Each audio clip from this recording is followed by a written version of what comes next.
¿Qué tal? Buen día. Gracias.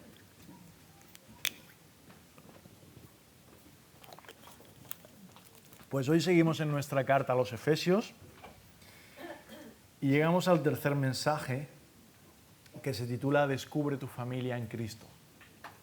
Quisiera recordar la razón por la que estoy haciendo esta serie en la carta a los Efesios, que es porque quiero compartir una serie de mensajes que nos unan como congregación, que nos estimulen al crecimiento espiritual, que despierten pasión por Jesús y que promuevan una vida espiritual íntegra. Y la carta a los Efesios tiene los ingredientes necesarios para ayudarnos a conseguir eso. La carta a los Efesios nos ayuda a entender profundamente el mensaje del Evangelio. El Evangelio no es solo la idea de que si aceptamos al Señor Jesús somos salvos. No reduzcamos tanto lo que significa el Evangelio. El Evangelio es un mensaje que necesitamos escuchar continuamente. Porque es cierto que es el mensaje que nos lleva a Cristo, pero no es menos cierto que es el mensaje que nos mantiene en Cristo. Así que a lo largo de nuestra vida como creyente vamos a vivir picos, ¿no? Picos de alegría, picos de tristeza. Vamos a caer en pecados y en decepciones. Y en esos días yo necesito recordarme a mí mismo el Evangelio, predicarme a mí mismo el Evangelio, para recordar que Él me ama, aún en el peor de mis días, y Él me sostiene. Y también cuando yo tenga esos pocos días brillantes en los que podría sentir algo de orgullo de mí, necesito predicarme el Evangelio a mí mismo, para recordarme que aún en el mejor de mis días lo necesito. ¿Y qué pasa con todos esos días que son simplemente normales?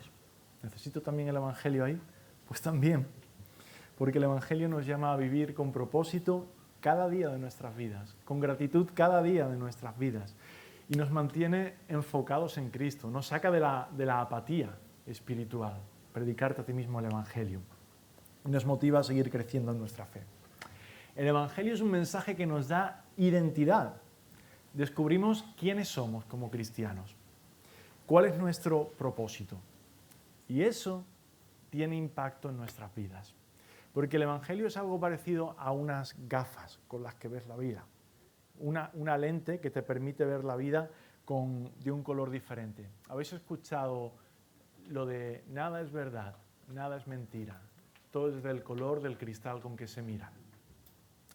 Pues el Evangelio nos da esa lente especial que nos permite ver la vida desde otra perspectiva, con el color de la fe. Hoy vais a escuchar un mensaje titulado Descubre tu familia en Cristo. Y mi intención es que entendamos cómo a través de Cristo no solo somos transformados individualmente, somos transformados comunitariamente, porque somos unidos a una familia espiritual. Estamos conectados entre nosotros, pero no solo entre nosotros, sino con creyentes de todas las generaciones y de todos los lugares. Así que formamos una comunidad que trasciende el tiempo, que trasciende las culturas, las barreras generacionales, las barreras económicas, raciales y cualquier otro tipo de barrera que se te pueda ocurrir. El Evangelio es un mensaje que rompe esas barreras. Y vivir como una familia significa que entre nosotros deben verse los rasgos o las marcas que se ven en una familia. Marcas de solidaridad, marcas de perdón, marcas de comunión, de cuidado mutuo, de servicio desinteresado, de responsabilidad compartida, de aceptación, de igualdad, de disciplina, de consejería. Esa idea de familia, como veis, es muy rica, ¿no? Y nos da una perspectiva amplia, tiene como muchas implicaciones. Nos da una perspectiva amplia de lo que significa ser una familia en Cristo. Y ahí tienes otra vez esa expresión, en Cristo, que nos va a acompañar en cada predicación en la serie de los Efesios. Pablo deja claro que todo lo que tenemos es en Cristo. Eso significa que es conectados a Cristo que podemos tener acceso a la salvación, a la herencia, a esa familia de la que Pablo nos habla. Todo es en Cristo. Y fuera de Cristo ni hay salvación, ni hay herencia, ni hay familia espiritual. Por eso todo lo que descubramos en Efesios lo vamos a descubrir en Cristo. Hoy descubre tu familia en Cristo. Vamos a estar cabalgando, como ha leído nuestra hermana, entre el final del capítulo 2 y el principio del capítulo 3. Pero a mí me gustaría empezar con el primer versículo del capítulo 3. Ahí fijaos cómo empieza ese versículo. Os voy a hablar acerca de que Pablo es administrador de un misterio. Ahora veremos qué significa eso, pero ese versículo empieza diciendo: por esta causa, yo, Pablo, prisionero de Cristo Jesús por vosotros, y hasta ahí leemos, Pablo se identifica a sí mismo como prisionero de Cristo. Ahí empieza su mensaje. Y sabemos que en esa época, cuando él escribe esa carta, estaba bajo arresto domiciliario en Roma. Pero Pablo no se identifica a sí mismo como prisionero de los romanos. Él no dice prisionero de los romanos o prisionero de los judíos. Dice prisionero de Cristo. ¿Por qué?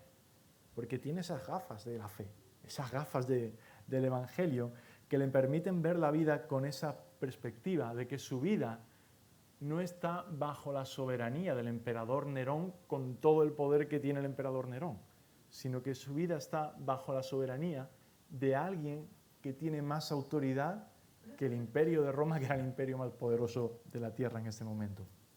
Así que Pablo no ve su encarcelamiento como una derrota, sino como una situación que está controlada por Cristo y que va a ser usada para su gloria. Si no me crees, mira cómo lo cuenta él en Filipenses. Él escribe una carta a los filipenses y les dice: quiero que sepáis, hermanos, que las cosas que me han sucedido han redundado más bien para el progreso del Evangelio. La mayoría de los hermanos, cobrando ánimo en el Señor con mis prisiones, se atreven mucho más a hablar la palabra sin temor. ¿Qué quiere decir eso? Que su disposición a sufrir por Cristo había sido un ejemplo para que los demás, le sirvió de inspiración a los demás, a ser más valientes a la hora de compartir el Evangelio. Y Pablo ve la vida con esas gafas del Evangelio y dice: esto lo que ha hecho es ayudar al progreso del Evangelio. El Señor ha cogido esta situación triste y la ha usado para su gloria. Entonces, ese prisionero de Cristo, ¿qué nos dice? Pues nos dice que es administrador de la gracia de Dios. Uy, qué expresión tan rara, ¿no? Administrador de la gracia de Dios. Administrador de un misterio que va a ser revelado. Anda, un misterio. Algo que no se había dado a conocer por generaciones, dice Pablo, en todas las generaciones anteriores. ¿Y cuál es ese misterio que Pablo va a revelar? Pues no te hago esperar. Que por medio del Evangelio, los gentiles ahora son coherederos, miembros del mismo cuerpo que los judíos y partícipes de la promesa en Cristo Jesús. Así que ahora, tanto judíos como gentiles forman una sola familia en Cristo. Y si no lo recuerdas, yo te lo recuerdo, los gentiles en el contexto bíblico son todos los que no son judíos. Están los judíos y todos los demás. Pues todos los demás somos gentiles. En el Antiguo Testamento, tú abres tu Biblia y Dios elige a Abraham. Abraham, Isaac, Jacob, las 12 tribus. Y Dios va formando su pueblo a través de esa familia, a través de esa descendencia. Ese pueblo fue llamado a ser santo y separado de todas las demás naciones de Israel. El Señor le va dando sus mandamientos, sus promesas con Moisés. Y parece que toda la historia hay un Dios que se relaciona con la nación de Israel, pero no con todas las demás naciones, solo con la de Israel. Sin embargo, desde el llamado de Dios a Abraham, Dios prometió que en la descendencia de Abraham serían bendecidas todas las familias de la tierra. Ahora, la forma en la que eso sucedería era un misterio. No sabíamos cómo sucedería eso ni cuándo. Los profetas como Isaías hablaron de la inclusión de los gentiles en el plan de salvación de Dios, pero ¿cómo y cuándo? Era un misterio. Y Pablo finalmente revela cómo es que se cumple esa promesa.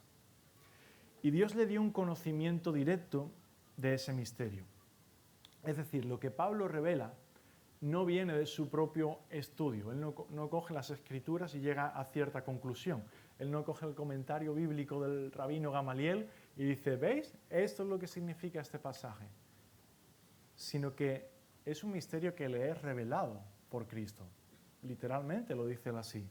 Si lees la carta a los Gálatas, él dice, os hago saber, hermanos, que el evangelio anunciado por mí no es según hombre, pues yo ni lo recibí ni lo aprendí de hombre alguno, sino por revelación de Jesucristo. Así que a través de Cristo el plan de salvación se abre a todos, formando un nuevo pueblo, la Iglesia, donde ya no hay judíos ni gentiles, y es una comunidad que se basa en la obra de Cristo, en la obra del Espíritu Santo por nosotros, cumpliendo así las promesas y el propósito original de Dios de bendecir a todas las naciones a través de la descendencia de Abraham. Así que ese es el misterio del cual Pablo es administrador. Vamos a profundizar ahora un poquito en ese misterio revelado. Empieza Pablo hablándonos acerca de la importancia de recordar nuestro pasado. Si vamos al capítulo 2, versículo 11,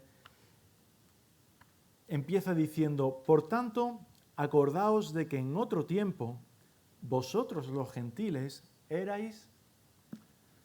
Así empieza el versículo 11. Pablo nos invita a recordar nuestro estado anterior. Y dice, recordad que en otro tiempo vosotros erais, ¿qué cosa? Incircuncisos.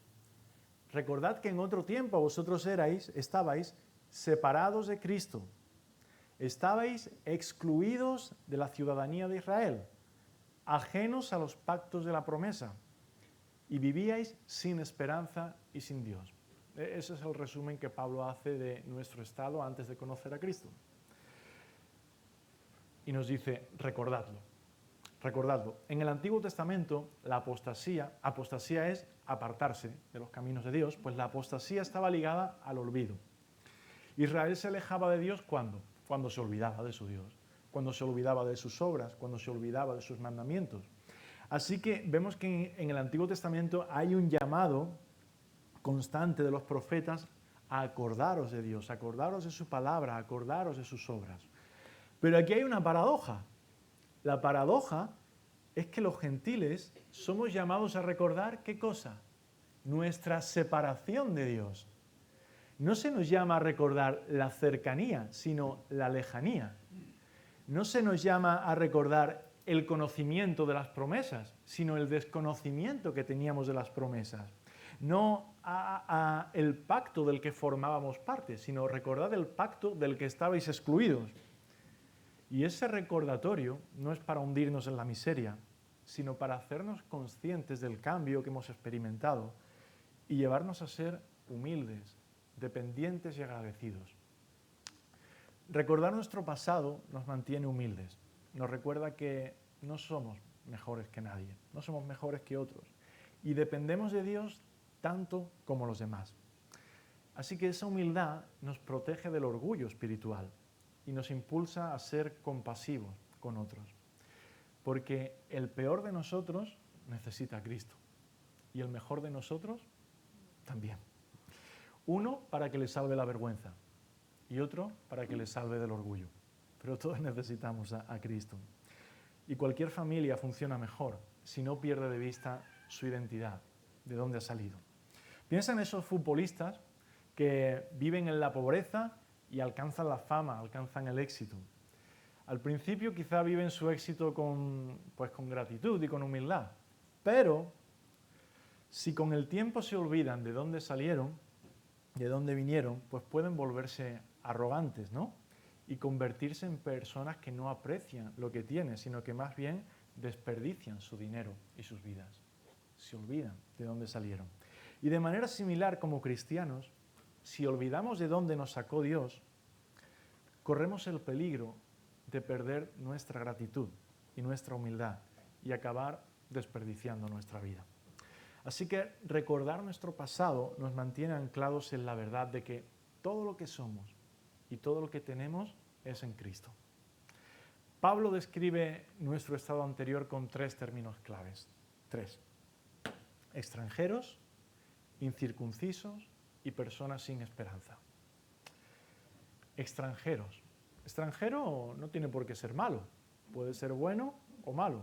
Nosotros como ciudadanos europeos, o americanos también, ser extranjero juega a nuestro favor, porque pues debido a nuestro pasaporte tenemos derecho a, incluso en otros países, tenemos derecho a educación, a un sistema legal justo, hay convenios internacionales que nos favorecen, pero tú puedes ser extranjero, otro tipo de extranjero, que no tiene acceso a esos privilegios. Puede ser un extranjero sin papeles, que no tienes convenios que te protejan, no tienes acceso a los servicios básicos, no tienes acceso a la esperanza de una vida mejor. Nosotros éramos ese tipo de extranjero. Con respecto al pueblo de Dios, con respecto a las promesas de Dios, no teníamos acceso a su red de promesas, no teníamos acceso a su esperanza de una vida mejor. Y dice Pablo, erais extranjeros. ¿Qué cosa más? Incircuncisos. Ese término se refiere a aquellos que no estaban marcados por el signo del pacto de Dios con Abraham. Así que la circuncisión era una marca que a fin de cuentas te daba identidad como judío. Tú tenías en tu cuerpo la marca de ser parte del pueblo de Dios. Y por cierto la veías cada día. Sin embargo, si tú eras gentil, ni idea de qué significaba esa costumbre tan rara de los judíos. Extranjeros, incircuncisos y personas sin esperanza.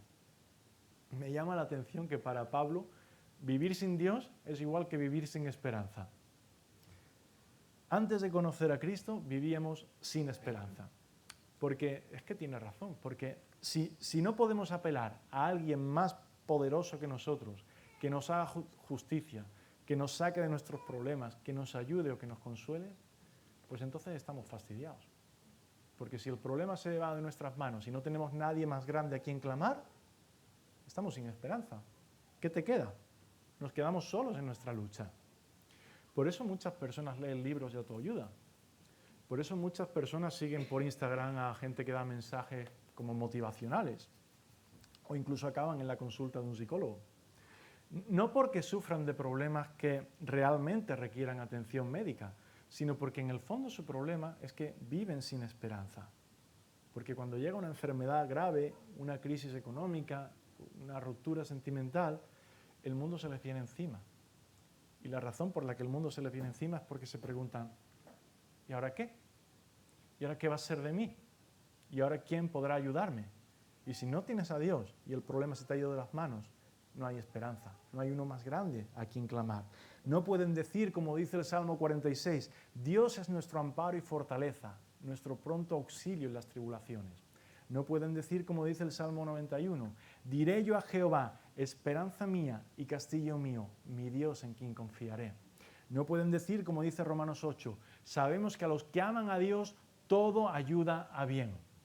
No pueden decir, como dice Isaías 40, los que esperan en Jehová tendrán nuevas fuerzas, levantarán sus alas como águilas, correrán y no se cansarán, caminarán y no se fatigarán. No pueden decir, como dice el Salmo 28, Jehová es mi fortaleza y mi escudo, en él confió mi corazón y fui ayudado. Se gozó mi corazón y con mi cántico le alabaré. No pueden decir, como dice el Salmo 37, por Jehová son ordenados los pasos del hombre, él aprueba su camino. Cuando el hombre cayere, no quedará postrado, porque Jehová sostiene su mano. Y si tú vives sin Dios, no tienes acceso a estas promesas. No tienes acceso a descansar en la confianza de que alguien cuida de ti. El Evangelio nos ofrece la esperanza que tantas personas anhelan y nos recuerda que no estamos solos y que nuestras vidas están bajo el control y la autoridad de alguien que es más grande que el más grande de nuestros problemas. Dios nos ama, Dios nos redime y nos promete una vida más allá de esta. Y Él nos da la seguridad de que, sin importar cuán difíciles puedan ser las circunstancias, Él está con nosotros. Él nos sostiene y Él controla esas circunstancias. En Cristo encontramos la esperanza que el mundo no puede ofrecer. Y es una esperanza que no se basa en nuestras propias fuerzas o en nuestras circunstancias, que pueden ser cambiantes. Es una esperanza que se basa en el amor y en la fidelidad de Dios.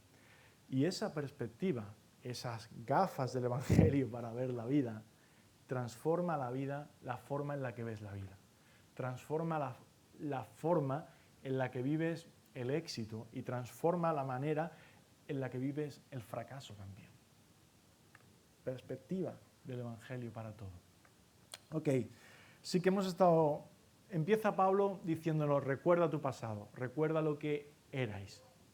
Y ahora él nos va a hablar del presente. Él revela el misterio y nos va a llevar a descubrir, pero ¿cuál es tu nueva identidad ahora? Esa era antes, pero ahora ¿cuál es tu nueva identidad? Y en Efesios 2:13, Pablo empieza a desarrollar el contraste entre el recuerdo de lo que éramos y lo que somos ahora en Cristo. Y presta atención al progreso porque me parece interesante. 4 pasos, ¿eh? Vamos a ir progresando. Empieza Pablo diciendo, vosotros que en otro tiempo estabais lejos, habéis sido acercados por la sangre de Cristo. Así que ahora estamos más cerca. Vosotros que estabais lejos, habéis sido acercados. Pero ¿cuánto hemos sido acercados? En la antigüedad entre los pueblos habían murallas, barreras, ¿no?, para protegerse de otras naciones. Hemos sido acercados, pero ¿cuánto? ¿Hasta esa muralla? ¿Hasta la frontera? Segundo paso. Pero Cristo con su sacrificio derribó esa pared de separación. Así que ahora no estamos a las puertas del pueblo de Dios, no estamos en la frontera, sino que estamos dentro. Vale, estamos dentro, pero ¿qué somos? ¿Inmigrantes? ¿Somos turistas en el pueblo de Dios? Vamos al paso 3, dice Pablo. Por medio de Cristo, siempre Cristo, somos hechos conciudadanos de los santos. Así que tenemos una nueva identidad, tenemos un nuevo pasaporte. Somos ciudadanos tanto como ellos. Y esa ciudadanía celestial nos otorga derechos y privilegios que antes no teníamos. ¿Se puede estar más cerca aún? Cuarto paso. Sois miembros de la familia de Dios. Un ciudadano tiene muchos derechos, ¿verdad? Pero el Hijo del Rey tiene más. Ese es un nivel de intimidad y de cercanía que va más allá de lo que quizá podíamos desear. No solo somos ciudadanos del reino de Dios, somos hijos del Rey. Y hemos pasado de ser extranjeros, sin derechos, sin esperanza, a ser hijos amados que tienen un lugar en la mesa del Rey. Ese es el contraste. Y esa transformación de ser extranjeros a ser miembros de la familia de Dios es posible únicamente, dice Pablo, a través del sacrificio de Cristo. Es Cristo en la cruz quien hace posible que podamos acercarnos. La obra redentora de Cristo es el fundamento, dice Pablo, de nuestra reconciliación con Dios y de nuestra inclusión en la familia de Dios. Quiero que entiendas una cosa importante. Pablo no está usando esta idea de familia como una analogía, simplemente.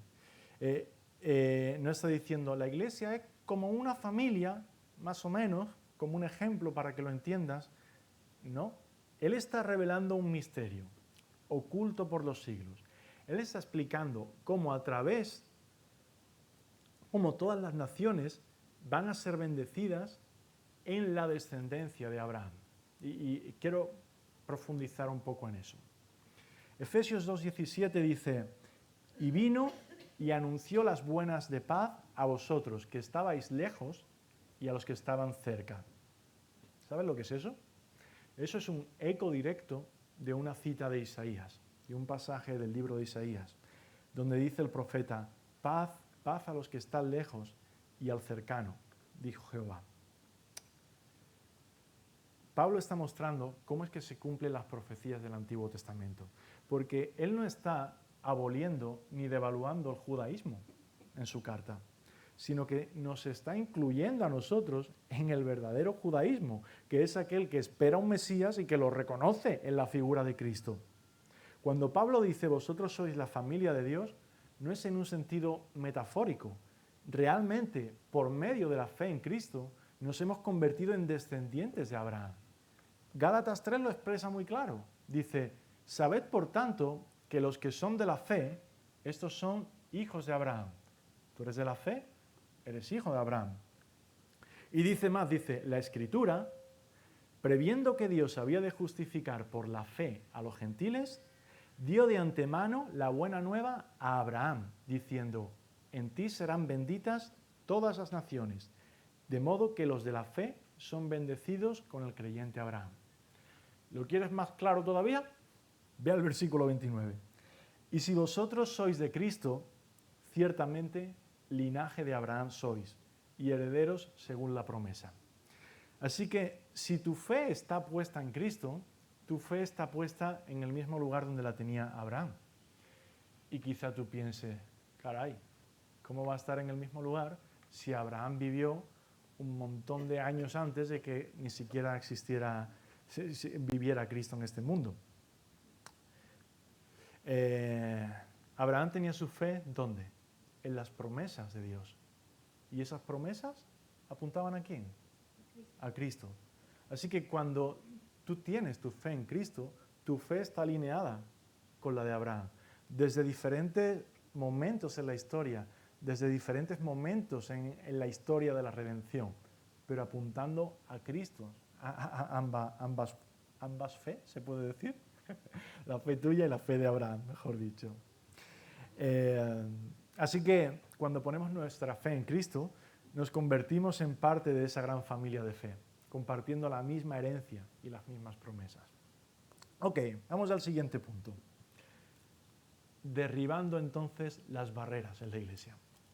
A ver,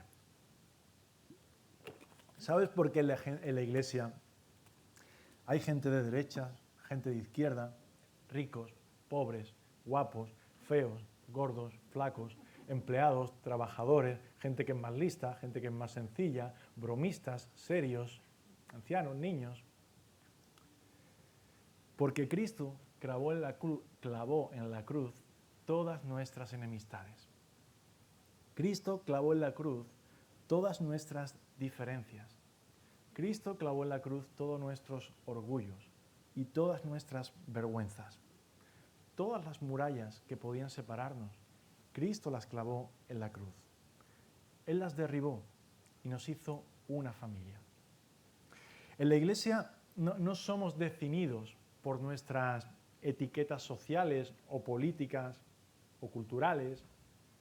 Somos definidos por nuestra identidad en Cristo.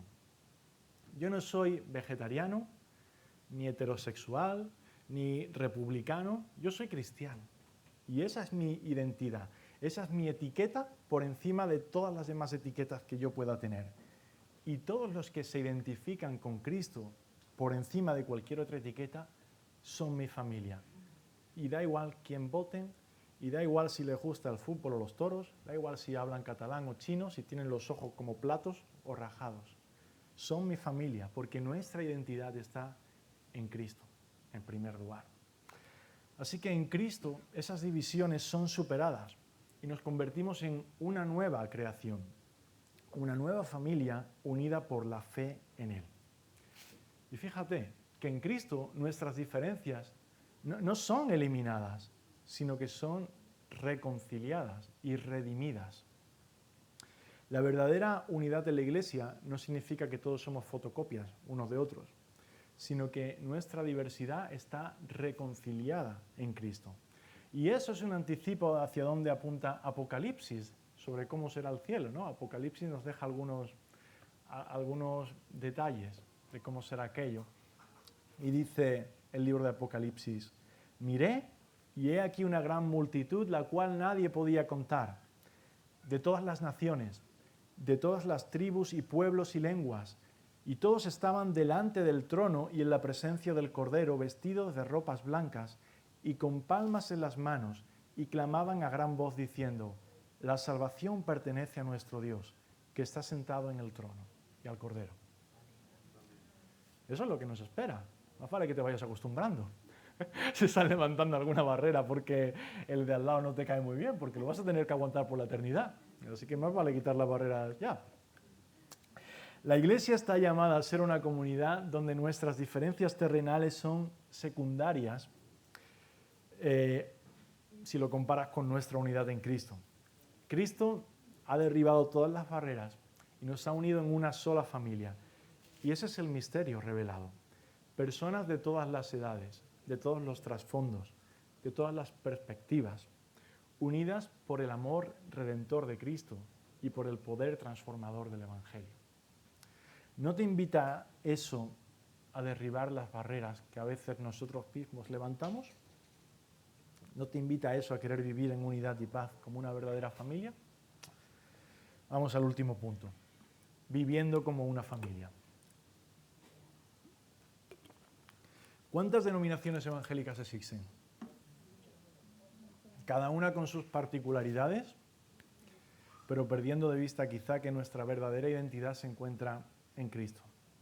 ¿Cuántos creyentes viven su fe aislados, desconectados de una iglesia local? El individualismo, ya sea, puede haber un individualismo colectivo, el individualismo es uno de los grandes peligros para esta idea de familia. Y tanto las denominaciones como el individualismo personal tienen una misma raíz. Yo no soy como ellos. Esa es la raíz que hay debajo.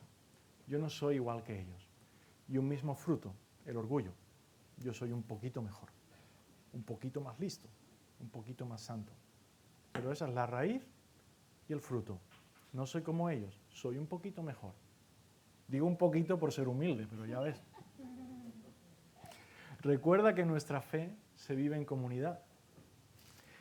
Cristo nos ha llamado a ser, ¿qué? Un solo cuerpo, a vivir en armonía y a edificar su reino juntos.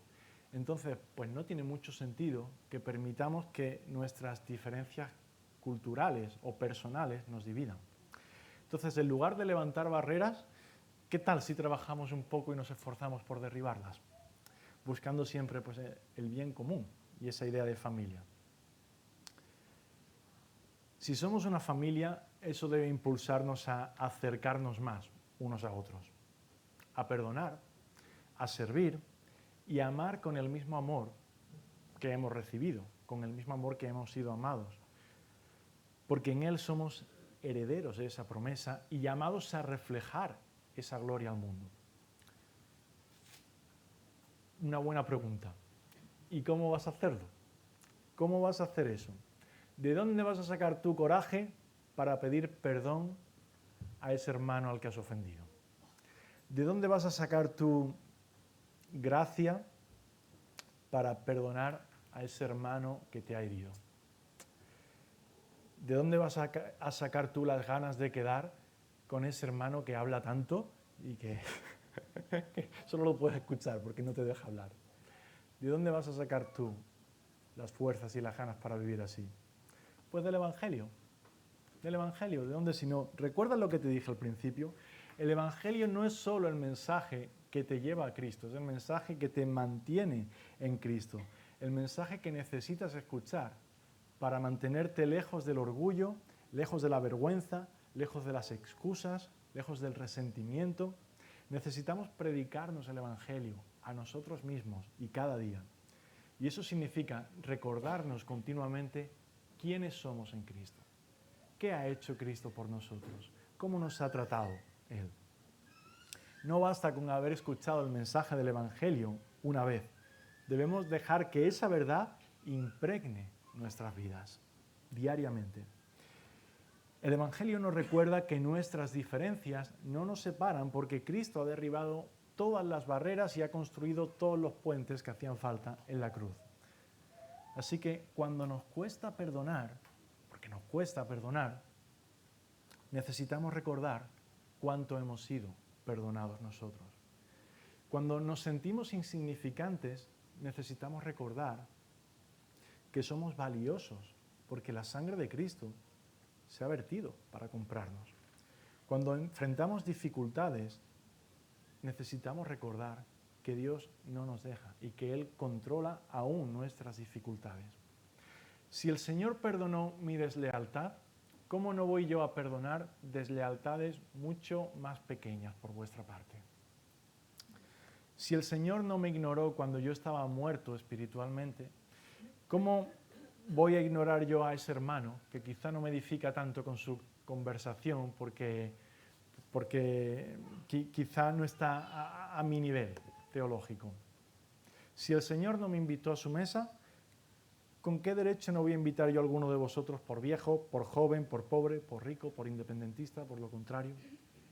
Entonces, si creemos que somos una familia, invitemos a nuestros hermanos a compartir nuestra vida, no solo en los momentos formales del culto, sino fuera de los momentos del culto, en la cotidianidad de los días. El Evangelio nos llama a vivir nuestra fe con hechos concretos. Déjame darte 4 ideas, Fina. 4 te voy a dar. Okay, muy bien. que está motivada. Mira, primero, cultiva la comunión. Cultiva la comunión. Invita a tus hermanos y hermanas en la fe a compartir tiempo juntos. No esperes a que otros te inviten. ¿Ves? Te he dicho, invita tú. Toma la iniciativa, ya sea un café, una comida, salir a dar un paseo. Toma la iniciativa, porque esos momentos fuera del culto al final fortalecen la unidad entre los creyentes. Y la comunión se fortalece cuando puedes hablar con alguien tranquilo en casa, porque es donde al final soltamos quiénes somos y qué está pasando por nuestras vidas en ese momento. Alguien vino a este mundo a tomar pan y vino con nosotros. Alguien vino a este mundo a pasar un día de pesca en una barca, a pasear de la mano, cosa que no hacíamos desde el Edén. Toma tú la mano de alguien. Vete de pesca con alguien. Toma pan y vino con alguien. Primera idea, cultiva la comunión. Segunda idea, practica el perdón y la gracia. Recuerda que somos imperfectos. No que son imperfectos, que somos. Tú también, y yo el primero. Todos necesitamos de la gracia y todos necesitamos de la paciencia de nuestra comunidad, de nuestra familia en Cristo. Cuando surgen conflictos, en vez de quedarte en el rencor, busca reconciliación. Y una reconciliación real. Sé intencional en mostrar gracia, en la mano a aquel que te ha ofendido o a aquel que te ha decepcionado. Refleja el perdón que has recibido de Cristo. Que Cristo no nos ignora. Nos dice, ya está bien, pero como si no existiera. No es eso como nos trata Cristo a nosotros. Extiende gracia. La gracia que tú has recibido, extiéndela también a otros. Has recibido un perdón generoso. Concede un perdón generoso también. Tercera idea, sirve con amor. Identifica maneras prácticas de servir a tu comunidad, que puede ser ayudando en las necesidades físicas que algún hermano tiene, ofreciendo, ¿sabes? Una llamada, a veces es un apoyo emocional, una llamada, un mensaje de WhatsApp, estando presente simplemente al lado de alguien. Todos tenemos muchas cosas que hacer, pero ya que alguien se sacrificó por ti, sacrifícate tú un poco por alguien. Esa es la idea. Y cuarta, rompe barreras. Esfuérzate por conocer y relacionarte con personas diferentes a ti, ya sean de otra generación, de otro trasfondo cultural, de otra situación económica. La diversidad de la Iglesia es un reflejo de lo grande que es la obra de Dios. Evita juzgar a otros basándote en las apariencias o en las primeras impresiones. Tómate el tiempo de conocer la historia de otros, de descubrir cómo Dios está obrando en sus vidas, cómo es que han llegado a la fe. Alguien rompió una barrera mucho mayor para acercarse a ti. Rompe tú barreras mucho más pequeñas para acercarte a otros. Finalmente, considera el ejemplo de Cristo, lavando los pies de sus discípulos. Jesús, el Hijo de Dios, se inclinó para hacer el trabajo más humilde y servil, mostrándonos que el amor verdadero se muestra en el servicio desinteresado. Así también nosotros debemos buscar maneras de servir desinteresadamente a nuestros hermanos y demostrar amor por ellos. ¿Recuerdas la parábola del buen samaritano? Jesús nos enseña a extender nuestra compasión a aquellos que son diferentes a nosotros. Aquellos que el mundo nos dice que lo puedes evitar, no hay problema, esta gente no son tan importantes. El significado de la familia de Dios se demuestra cuando cruzamos esas barreras culturales, sociales, personales, las que sean, para mostrar el amor de Cristo a todos. Además, fíjate lo que dice Pablo. Nada hagáis por contienda o por vanagloria, antes bien con humildad, estimando cada uno a los demás, cada uno a todos los demás, como superiores al mismo. Muchas veces eso está invertido, ¿verdad? Estimad a los demás como si fueran superiores a vosotros mismos, no mirando cada uno por lo suyo propio, sino cada cual también por lo de los otros.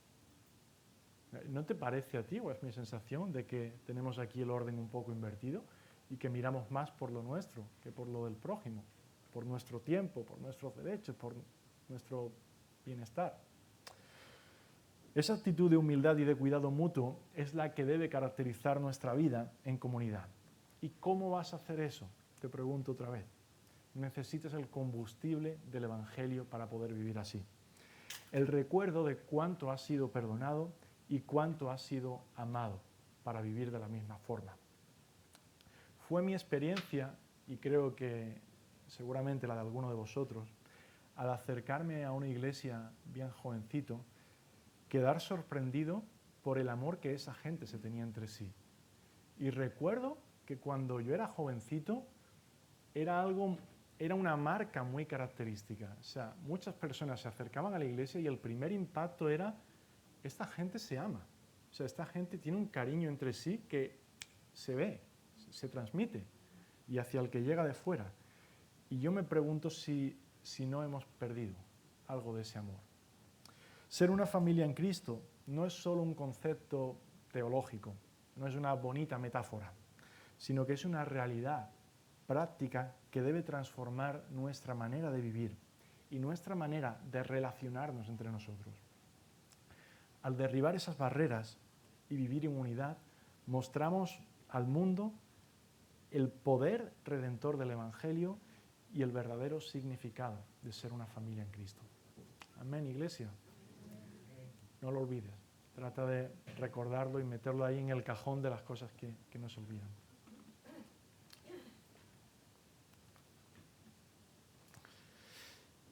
El grupo de música puede pasar aquí para responder con